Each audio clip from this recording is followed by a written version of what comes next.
Me and my partner pick a bale of cotton now. Me and my partner pick a bale a day. I jump down, turn around, pick a bale of cotton now. Jump down, turn around, pick a bale a day. Welcome to the Standing in This Place podcast. I'm Rachel Carter and I'm the artist behind this project, supported by National Lottery project grants through Heritage Lottery. I'm going to be telling the historic tale of the intertwining of the lives of women working in the textile mills of the industrial Midlands and the enslaved women working the cotton fields in the Americas. I'd like to welcome my next guest to the podcast, our wonderful intern, Fatou Marong. Welcome to the podcast, Fatou. Hi, Rachel. Thank you for having me. I'm really looking forward to having a little chat with you today. Me too. And I think what's been wonderful about working on this project is how we've been, I would say flexible, but more, I suppose we've kind of gone with the flow as projects has developed and ideas have formed. We've been able to sort of flex and flow in different ways.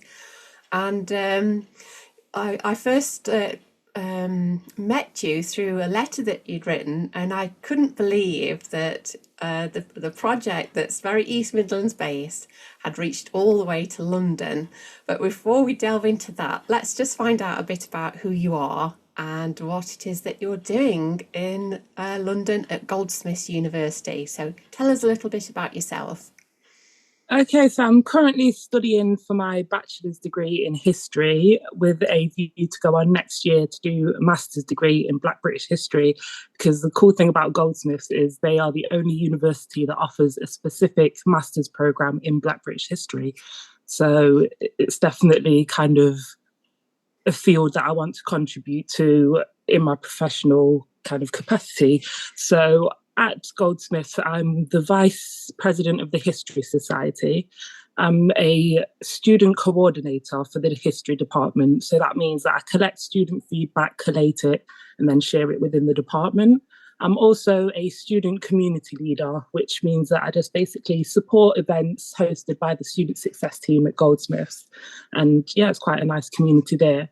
And I'm also the BME student representative, so I collect the feedback for Black and ethnic minority students on campus. And for next year, I've been elected as the BME officer.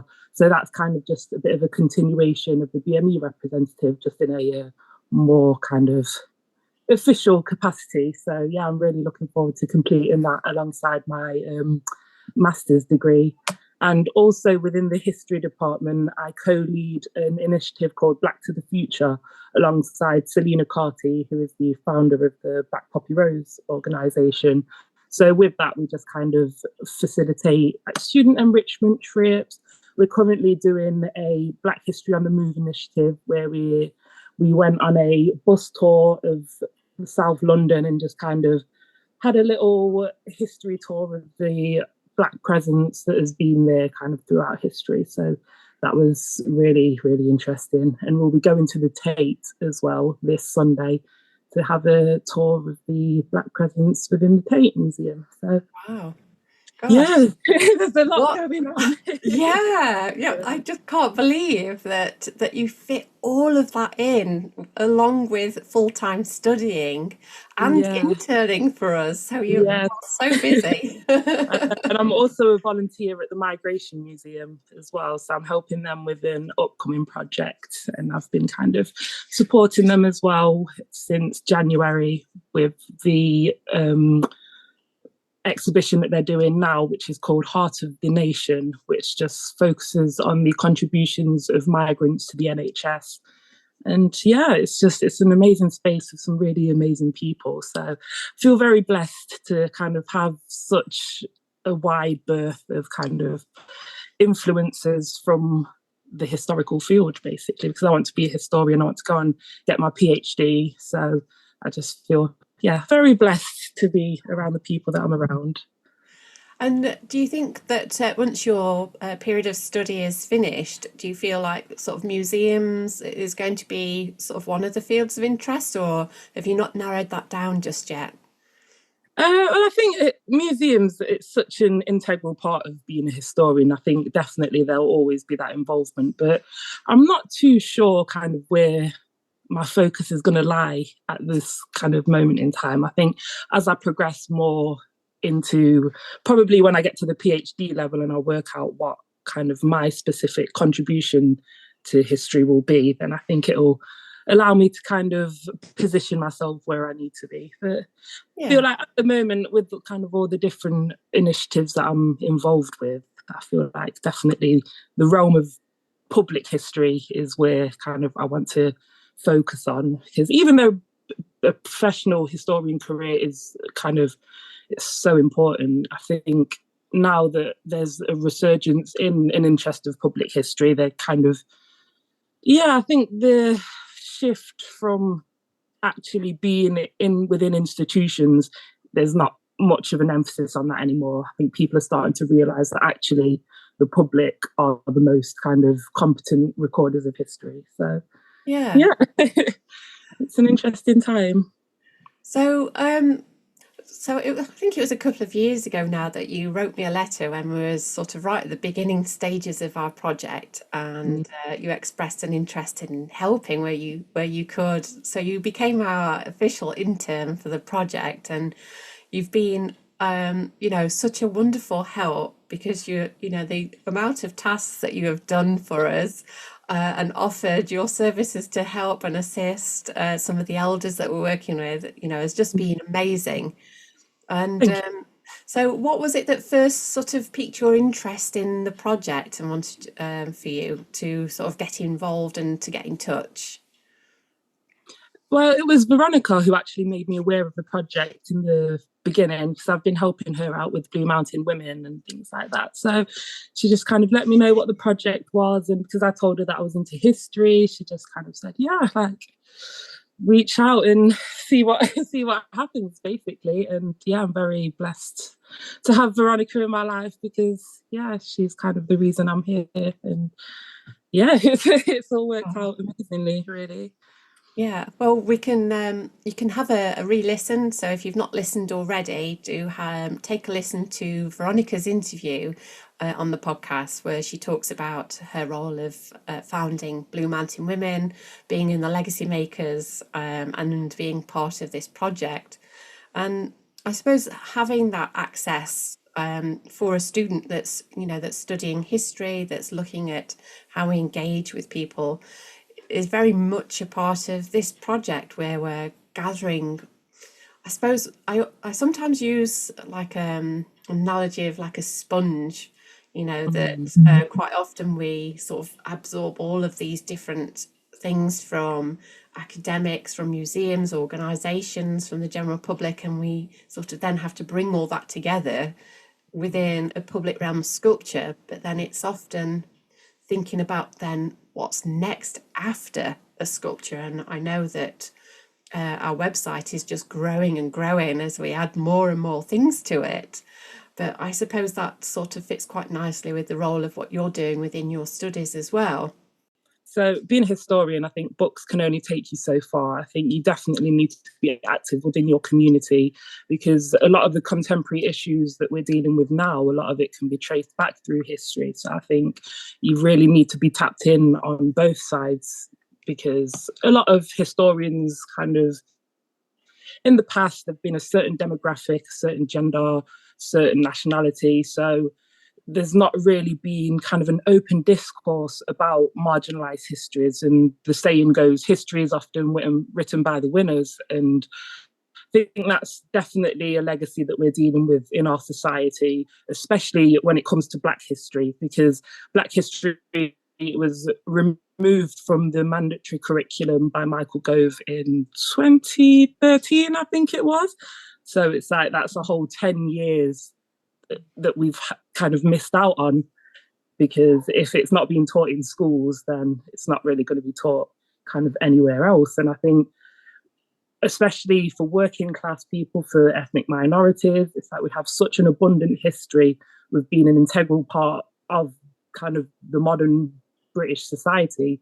And Yeah, I think the tide's changing now, though. There's definitely a resurgence of interest in kind of marginalized histories alongside the pre existing narratives, because sometimes it may feel like when you want to include marginalized histories, that it's erasing the history that's already been kind of dictated. And I think European history, it does tend to be Eurocentric and focuses on purely kind of the European experience. But yeah, now it's opening up a bit more. People are starting to understand kind of the global connections of history. And that's another reason why I think this project is so important, because when we think of British industrialization, I don't know, I think we might tend to focus on certain parts. So we might focus on the cotton mills or kind of the infrastructure of industrialization, where we don't actually look at the personal stories and the people who were such an integral part of it. Because without enslaved women or cotton mill workers, there would be no industrialization. Yeah. So when we're looking at that history, it tends to be the history of the people that made it happen, the structural sense, but not on the ground, if that makes sense. It does. You've really hit the nail on the head there, and I think that's when I think back to sort of the first time that I started to look at this subject matter, it was through a thirst of my own, wanting to know what the lives of my ancestors would have been like and how they were connected to this global cotton story. And at the same time, unknown to me, then some of the legacy makers were also looking at their ancestors, but the ancestors who'd been forcibly enslaved and working in the cotton fields. And it was sort of volunteering to help them do some research on the very cotton mill I'd found my ancestors in. It's just opened that door to so much that I feel now I have got such a better understanding of my own ancestors' journey and our connection to the world. So I really hope that when people view the sculpture, that it could be that opening of that door, that they see it, they question, well, why have we got these two women? What have they done? And you're right, we remember the histories of the names of the people who sit on all the money, the ones who have built the mills or have designed something, but very rarely do we remember the sheer amount of people that would have been working within those buildings or forcibly working in those fields to connect that raw material. So yeah, I think you're spot on there. Yeah, it's such an amazing project. And it's like what I was saying before about public historians versus professional historians. It's like at a certain time in history, if you didn't have that accreditation of being a historian, you wouldn't have really had any kind of resources to do a project like this. But I mean, we're living in modern times now, and I just think it's amazing that this project has been brought to fruition by people who haven't been within these academic institutions studying for it, and it just opens it up just vastly to show that history is accessible for everyone. You don't have to go to university and spend your life getting these accreditations to actually be part of history and to be a historian. So it's an amazing thing. And especially within the Black community, I think in 2022 it was reported that less than 1% of academic professors were Black. And that is just something that blows my mind, because especially with the legacy makers, all of these people have such an in-depth kind of passion for history. It doesn't reflect the statistics of the professors, well, the 1% of professors that are Black, when juxtaposed against kind of the Black community who have such an interest in history. I just think there's a few disparities there. Yeah, definitely. And hopefully we can maybe encourage the next generation, that might see the sculpture in the pot, ask questions, start delving and start a love of history. But I suppose, it's when we start on these projects, we have kind of sometimes no idea which route it's going to take us, how it's going to be perceived, whether people will enjoy it. But I think what's been beautiful about this project is that ability to flex and change and flow. and sort of the more and more people that have gotten involved in the project has just made it the richer. So I want to thank you, Fatou, for being such an amazing intern, helping guide us. It's been invaluable to me and to the whole, to the whole group. So thank you.